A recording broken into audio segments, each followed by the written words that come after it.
Takže teď budeme pokračovat dál výpovědí svědkyně.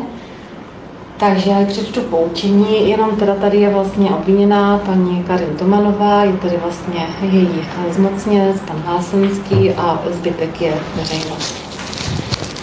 A možná, než mi přečtete poučení, tak já jsem byla předvolána jako fyzická osoba a jako fyzická osoba v tomto řízení nemám co říct.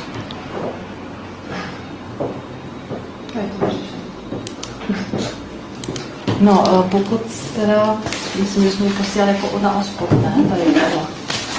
To předvolání vlastně je tady Městský úřad Židluchovice, odbor sociální. Ale tam prvně moje jméno. Já v tom figuruji jako fyzická osoba. Aby se to dostalo do vlastních rukou. Právě, no. Aby to neotevřel někdo jiný. Tomu rozumím, ale já jsem to teď konzultovala s naším nadřízeným orgánem a pokud jsem předvolána jako fyzická osoba, tak v tomto řízení opravdu vypovídat. Tak to nám vlastně vám i vyhovuje tím pádem, protože vlastně obviněná trvá na předvolání ještě jednou vlastně, takže pokud to učíme teda jinak. Správně. Tak. To tam není. Takže to tam napíšeme.